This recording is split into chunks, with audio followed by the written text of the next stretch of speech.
All right, well, everyone, welcome to NAMM 2025. We are here live in the Shure booth, the ACC North Hall, and I am joined with Jason Waufle, global, the big G. Global product management?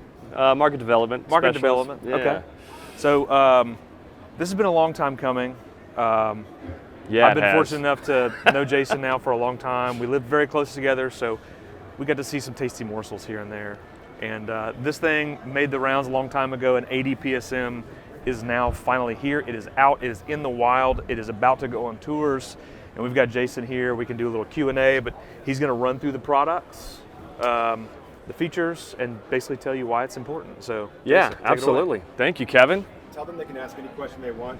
Yeah, please ask Q&A. questions if you have specific technical things. I'm going to do a little bit of the Shure spiel to start, and then Nick will start feeding me some questions as we get here closer to the end. If you guys have specific questions about any of the things you're seeing, please send them my way. Before we do ADPSM, I'm going to do a 30-second commercial real quick.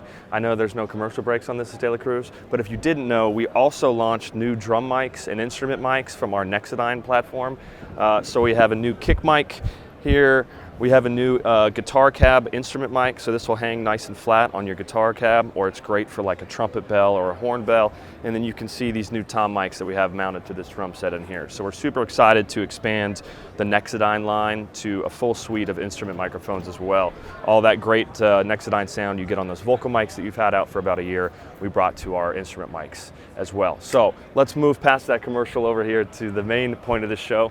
Axient Digital PSM. So you know Axient Digital microphones, you know how great those work, and then we had the PSM 1000 franchise. We have finally brought the Axient Digital name to the PSM franchise and merged those two things together. So what does that mean? It means wide tuning transmitters and receivers, so you now have G57 PSM, which is pretty awesome for everybody around the world that has to deal with those G's and those H's and those L's when you're doing multi-bands in a bunch of cities where some stuff doesn't work. It also means higher rack density. We're doing 4 channels and 1 RU at launch. So this is now a quad ADTQ. So you're gonna get 4 stereo mixes in 1 RU. Coming soon, you may have heard through the grapevine, sometime later this year, we might be able to add some more channels to those rack units. Stay tuned for that sometime this summer. We also have a dual channel unit as well. And then there's some other really cool RF features that this does. This is probably the best performing RF product I think Shure may have ever made, right up there with Axient Digital. I'm going to give this new one a little bit of the edge though from a range perspective. So we're introducing a brand new feature called spatial diversity. So this means you can put 2 antennas up just like you do for your microphone system, where you have an A and a B antenna that increases your range, mitigates multipath interference and dropouts. And so you can do that by putting a second transmit antenna up. And this doesn't require you to do all that math and that phase calculation between the 2 zones. Basically, you're sending the exact same frequency off 2 antennas, and that multipath, instead of being destructive, turns into constructive multipath. Because before, with PSM 900, 1000, 2 Correct. antennas in one spot was always a bad time. Absolutely, that was Yeah. like rule number 1. You go to the master class, like, can you have 2 transmit antennas in the same space? No, you have to separate those out with some distance. Yeah, so now it's a benefit. Correct. It's a benefit to have 2 transmit antennas right next to each other, essentially, or 6 feet apart, 1 wavelength. We're going to go with that rule still. But you also could then extend that to a second zone. So if you have a thrust stage or a satellite stage or a B stage, you could take the transmit diversity side of that out and run that out. And now you don't have that crossover space in between those 2 transmit antennas like you used to, where there's kind of a dropout or a fade. They both just constructively work together, which is really, really impressive. Also, it's a digital RF system, so we're talking about 1s and 0s on the bit stream now. You can operate in significantly higher noise floors, and our channel density is through the roof. So in our WMAS mode, we're getting 28 channels in 1 TV station. With PS 1000, you were talking about 8, 9, maybe 10 if you were really pushing the limits. Stereo channels in a TV station. Now we're talking about getting 24, 25, 26 in 1 TV station, which is really going to help in those tough RF environments, those cities that are brutal to get all the mics and all the ears and all the wireless you need on the air. This is going to be your new best friend. Obviously, it sounds great, right? So we brought a digital audio codec to this to make sure the sound is incredibly accurate and true. It's almost ruler flat if you were to put it through a smart analysis. There's a small bump at the bottom and a little bump at the top, but it's nothing like that kind of smiley face curve that we were used to seeing with PSM 1000. So engineers, be sure you're not copying and pasting your PSM 1000 mix when you get these for a first demo. You're going to want to build that mix from scratch because it is going to sound a little bit different, but it is significantly more flat in its frequency response. Let's see, we do have one question. Yeah, shoot. Will there be any sort of console support of IEM units such as RX strength transmitter gain? So, Man, go ahead. So I mean, the obvious answer to this is yes, it's coming. So that's up to the console partners. So they've already got all the language to speak to these units because it's basically going to be the same thing as Axient Digital, ULXD, QLXD, but they've got to code it on their firmware. So I'm sure it's coming. The usual suspects, Allen and Heath, D-Live, Yamaha, Digico. Here's what I would say. We're definitely talking with everybody that we can to make that happen. It's definitely a priority for sure. There are some console manufacturers that are really excited about it, and maybe some that are a little bit slower. So I would implore you as the user of whatever desk, whatever platform you're on, ask. Call your rep, call your contact, call your friend and say, hey, we would really like to see some console control in here, right? Wouldn't it be awesome if you could, as you're going through your Q mixes, when you hit Q to listen to that mix, that your pack just automatically changes to that mix in your ear? That would be pretty awesome. That would be kind of right? cool. We're fully willing to kind of enable some of that workflow with our wonderful console partners in this space. And that's a really great segue into the thing that I completely forgot. Every single pack in this new ADPSM will have ShowLink.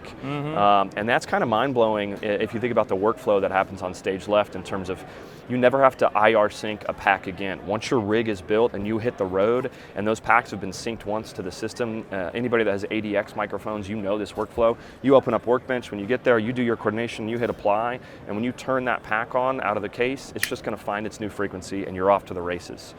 There's no more syncing a bunch of stuff every single day, every single city you're in. It's going to save you time so you can get to catering, baby. And that's not even the coolest thing ShowLink does on ADPSM. It's not, no. What's the coolest thing in your opinion? In my opinion, the ability to see, well, if we had a pack sync right now where it says no receiver selected or no receiver found, when you sync one, you immediately get the Q meter, and then you're able to see the headphone jack, and it will tell you if the headphones are either connected or if the headphones have come disconnected, which is huge. How many times have someone been like, I can't hear anything, and you look and the tail of their headphone's just hanging out? So you can see that on the front. So you can actually send the A2 over there to go plug it back in. Absolutely. Right? You can also see, that's the coolest thing in my opinion. The second thing is you can see where the volume knob is set.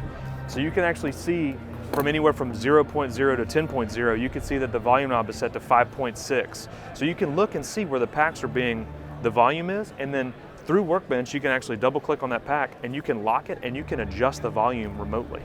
So without you having to run up, say, I need to see your pack, I need to see your pack, you just do it all in Workbench. So it saves a lot of time and it saves a lot of headache, and for those people that are, they don't want to run across the stage during a big show, you can just manage all that from Workbench. That's really cool in my opinion, really cool. Oh, here comes the pack right here. So if you guys haven't seen the pack, here's the new ADPSM pack. We're using the same rechargeable battery from our ADX1 microphone line. So that's beneficial for a lot of reasons, in that we already have a whole suite of chargers available for this battery. So you can see the rack mount charger back here that a lot of people use. We've got toaster top tray chargers. We've got docking chargers. There's a lot of options to charge this. It's got a nice new detensed kind of etched knob here that feels really nice on the hand as you're moving it. Too. It is a metal knob, absolutely. We added a threaded locking headphone connector here. So again, I would implore you to whatever in-ear manufacturer you use, give them a shout and say, hey, we would love to see a threaded connector on the end of our 1/8" jack here, so that, as Kevin mentioned, we'll tell you if the headphones come out, but what's better than us telling you? That's just never happening by using this threaded connector here to ensure those headphones never come out, right? I mean, by the time you add the threaded connector, A, it's adding security so it's not going to come out. B, that's got to help with sweat ingress in the pack. 100%. Yeah, the threaded connector does create a nice sweat barrier so that these packs won't sweat out. They've been significantly tested to increase that. Also, those of you that are aware of maybe some of the antenna breakage on older PSM 1000 packs, we have redesigned this antenna here to basically, withstand a lot more pressure and a lot more roadworthiness, I suppose, so that these antennas are going to break less. One little kind of cool thing here that we did through our research when we talked to our customers about what makes things easier is the IR sync window is on the back of this pack. So there's no more opening the door, and that way when you do go to sync it with the unit, the screen is facing you, and so you can get confirmation. It's pretty easy to just hop up there and sync it and fire away. And one other thing you can do with IR Sync, we're getting rambling now. Can I see this pack? Yeah. If you made a Q mix on this pack, and that can be a little bit time consuming, although there's some new workflows here to build Q mixes. But if you went over here and you synced 16 mixes into the Q mix, if you wanted to make this pack a Q mix pack as well, you can just put these IR syncs right back to one another and copy the pack to pack. So you don't have to take the second pack and sync them all the way down those 16 units. Wicked cool. Yeah, absolutely. So someone had asked a question, is there battery metrics? There are, remote? absolutely. Yeah. I don't think the ShowLink is working in here on this show floor because I think 2.4 is out of its mind on a show floor. Yeah, that's what I was trying to get that we're getting RF and quality, but we're not getting ShowLink. Yeah. But yes, you will get RF quality meters, you will get battery telemetry information, you'll get the Q meter, the RSSI meter, everything you would get on a kind of an Axient digital microphone that you're used to seeing is what you're going to get returned over ShowLink. You can remote control the frequency. In a later firmware update sometime, hopefully this summer, we'll be doing the automatic frequency interference detection and avoidance, where the frequency could change on its own, assuming you have an 8600 spectrum manager. Yeah, which is wizardry and witchcraft if you've seen it happen in real time. So we do have a question here. So it says, will there be any, okay, that was console support. Is there a workflow yet to add an emergency backup pack to one unit by splitting a stereo transmitter into mono? Guests always pop up last minute. Oh, so if you only have 8 channels and you get a 9th person that shows up and you need a, so yeah, you could take the 8th channel. You can do this with PSM 1000, by the way. Yep. You're going to lose the ability to have a stereo mix, right? It's going to become a mono mix. But yeah, you can take the pack. In the pack menu now, there's what it says. Oh, I'm in Q mode on this pack. Yeah, you can put it in mix mode. Yeah, you put it in mix mode, and basically you choose left, you choose right, or you choose stereo, essentially. And so if you choose left on this pack, that's the left input of whatever channel you've selected. And then you could just build a mono mix on the left XLR jack, or the left input of that stereo input, and then this pack would be the left. And then you could take that pack that Kevin has and pan that one to the right and put a different mix into the right input. Sure, you could add a channel that way. We see that used a lot in broadcast television for IFB usage, where it is just a mono mix for an IFB. And so now a quad really becomes an 8 mono transmitter unit for 8 IFBs and 1 RU. And what's super crazy too is on these new packs, like this isn't just a new shell. Like everything in here has been redesigned. And when he was talking about how good the headphone amp sounds, it's got 100 dB, right, of stereo separation. So when you pan it hard left or you pan it hard right and you tell it to listen to those, the chances of you hearing left in a right mix or right in a left mix is slim to none, buddy. Yeah. We did have another question here. I got to come back and see what he said. Let's see. Are Shure Universal IEMs optimized to provide flat frequency response with Shure units? Every one of the... Like our 215s meant to go with... Not necessarily. Yeah. I mean, they're built to work, obviously, and they're built to sound good. 215s, 425s, 525s, they all have a bit of a different curve. So you can find those. You can find those response curves on the product pages. They're all tailored for maybe a little bit of different use case scenarios and different specific response curves. I wouldn't say they're tailored to Axient Digital PSM necessarily. I would say they're tailored to work great with everything. Look at this. Here's the guy. Hey man, just being honest, they work great. I've got to interrupt us for a small commercial break. Oh yeah. What else did we release today? For those of you that don't know, Shure is celebrating its 100th year anniversary this year. How about that, dude? Shure was founded in 1925 in Chicago, Illinois. We are Illinois. I'm going to get chastised for that, Illinois. It's okay. It's okay. I say Nevada. Oh, you're dead to me. So we are 100 years old, and we were doing a lot of really cool things here at NAMM and also throughout the year to celebrate our 100th anniversary. One of those things is this fantastic jacket you see me wearing. Go ahead and give a spin here. Look at that. And this is like thick embroidery. This is a very thick, heavy, nice workbench jacket. We're going to have a whole line of Shure 100 swag available on Shure.com in the coming weeks. If you're at NAMM, you can play a claw machine game. We got this retro claw machine upstairs that's pretty awesome, where you can try to win some of this swag if you have that claw machine. And so just keep an eye on the Shure social media page for the year. We're going to be doing a lot of really cool, fun, exciting things to celebrate our 100th year anniversary, and to thank you guys, our customers, for being along this journey with us this entire time. So, dude, 100 really doesn't come easy. No, man, it's wild. Or often. No, every 100 years or so. Yeah, I would say. right. Yeah, it takes a little while to get there. Absolutely. Any other questions? Yeah, someone had more of a statement. Let me see. It'd be cool if they come out with a preset built in the pack for different IEM buds with frequency response. Yeah. I'd be like, yeah, I got JH27 drivers. Absolutely. There's a bunch of things that we're thinking about on that. Some of which we're still working on. Whether it's, what's the difference in impedance between different manufacturers' ears, and what can we do with our headphone app to make sure that's optimized, and maybe even some of the response curve reactions to what's been happening with those different manufacturers' ears as well. So this product just launched. There's a ton of features in it right now, and believe me, we got a long list of things to give you all with some free firmware updates as this continues on. So we did get a question. Nice. I knew this was going to come up because we haven't talked about it yet. Any differences between antenna distribution between ADPSM and PSM 1000? So you cannot use our old combiners with the ADPSM unit. PA 4-to-1, PA 8-to-1. Correct. Those will not. They will pass the signal, and you probably could get away with it. It's not recommended. There's going to be quite a bit of loss. This transmission signal is quite a bit more dynamic than PSM 1000 is, and so the old combiners don't handle that very well, so that you're going to have some lost information if you were to use the old combiners. So we do have a new combiner. There's a rack mount AD8C here, and this is an 8-port combiner here. You can see 1, 2, 3, 4, 5, 6, 7, 8 on the front. It's got a nice little screen to tell you what's connected and what's not. And then I mentioned earlier a little bit, we talked about spatial diversity, which is our method of giving you 2 transmit antennas. And so if you get into the literature on the ADPSM webpage, there's a bit of a breakdown around all the different operating modes that you can do with ADPSM. So this is we forgot some of the basics early on, but under the hood, this can do analog legacy transmission. So this new ADPSM transmitter will transmit to your old P10R belt pack in an analog mode.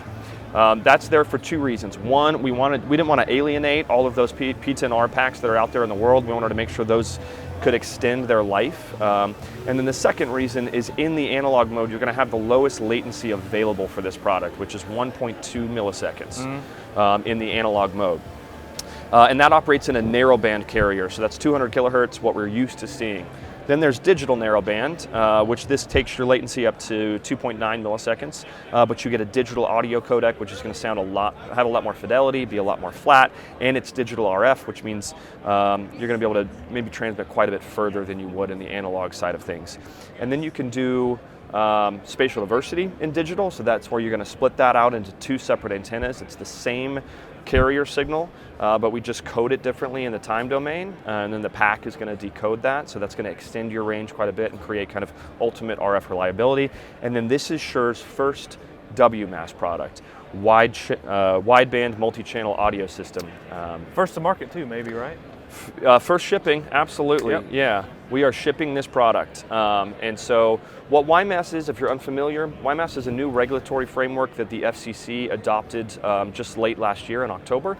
Ourselves went to bat for this in DC quite a bit as lobbyists to try to make the world a little bit easier for all of you out there in the field. And so the principle is, previously we could only take up 200 kilohertz of space with every RF carrier. We can now take up to an entire TV station, 6 meg, with one single RF carrier. What Shure's elected to do is we're going to scale that bandwidth space. And so these products will operate in 200 kilohertz, 400 kilohertz, or 800 kilohertz wide blocks in the WiMAS mode. Very nimble, right? We don't have to be next to each other.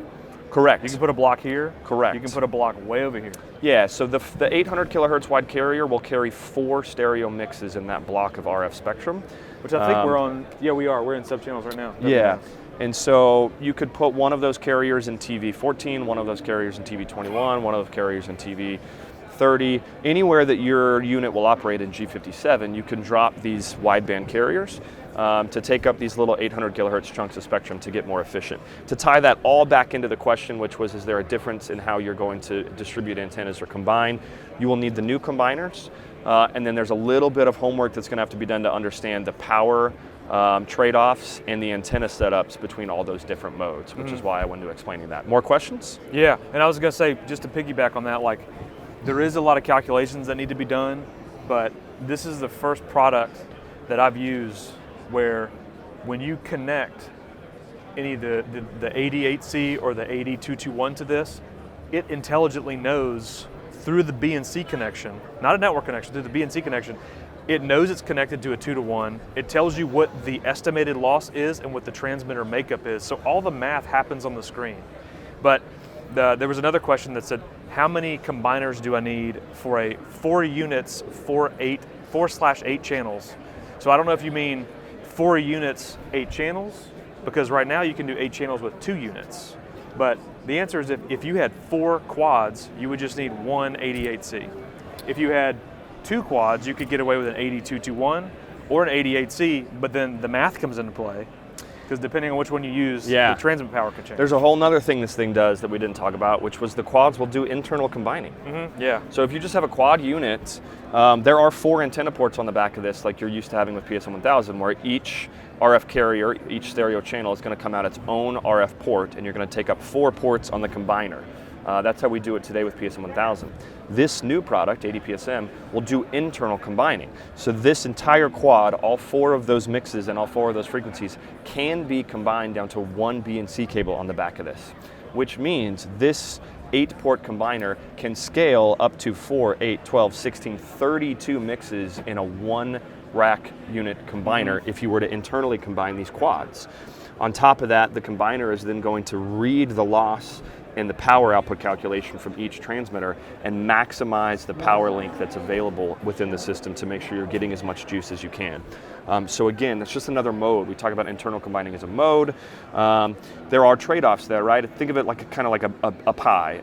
And if you're going to cut the pie in 4 slices, then you got big slices of pie. If you're going to cut the pie in 8 slices, they get a little bit smaller. And what I'm referring to there is the power output available to the amplifier. So all of these settings, this is a great menu, absolutely, if you want to zoom in on that. Yeah, so this is telling us right now, we have this unit in spatial diversity with a 4-to-1 combiner, which is up here. It's saying the combiner loss is at 8 dB. The transmitter is making up a compensation of 8 dB, okay. So our net loss is 0. The net output is still 20 milliwatts, is what we're set on at 20 milliwatts here in normal mode. So this is internally making up its own gain stage, and you're still getting 5 milliwatts per channel. And doing analog RF for so long, you'd think 5 milliwatts per channel, that's nothing. But I'll tell you, 5 milliwatts in WMAS on ADPSM means I can leave my house and walk 300 yards before I lose 1 quality meter. It's like, I know we could sit here all day till we're blue in the face and go over spec sheets and tell you like the goes in-yas, the goes out-yas, and like what we think, and we're biased, right? But totally, you have to experience this, and then you'll see exactly what we're talking about. It's nuts. Yeah, I mean, I always say I'm obviously biased a little bit here. I work at Shure. I've been at Shure for 5 years. Prior to my life at Shure, I was a freelance RF coordinator for broadcast television. This not because I work for Shure. This is the best RF range product I think we've ever made. We have walk tested this product in some of the biggest sporting events in the world. In some of the harshest RF environments, and have had unbelievable success in range and fidelity and quality. There was a question in there, is there a big change to the audio quality, I think, or the audio codec and companding was the question. So with a digital wireless product, there is no companding. This happened when we went from UHFR and Axient Analog to Axient Digital. The analog wireless mics had a companding circuitry. Digital wireless does not need companding. So this product, when in the analog, really in any mode, it is a compander-free system, which is one of the biggest benefits to digital wireless. There's some less processing that has to happen, and there was a pre-emphasis and de-emphasis EQ curve we used to have to do on analog wireless, and then there was a compression and an expansion circuit or a compander, and those do not exist in digital wireless. So you're just getting a much more realistic and clear picture of what you put into this system is exactly what's coming out of it. Just like what happened with Axient Digital mics versus analog mics. Yeah. There was a question that just came up that said price point, and I will tell you, for everything that this ecosystem does, it's worth every penny. And I would implore you to call your local Shure authorized dealer, Yes, keyword authorized dealer, and reach out and ask for a quote. absolutely. One more question. Where's the question? Oh, any changes coming to wireless workbench with this release? Yeah, so Wireless Workbench fully supports this product on day one. It will show up in your monitor tab. You can control it. You can see all the packs on ShowLink. You can see all the telemetry back to Workbench in terms of whether the packs are online.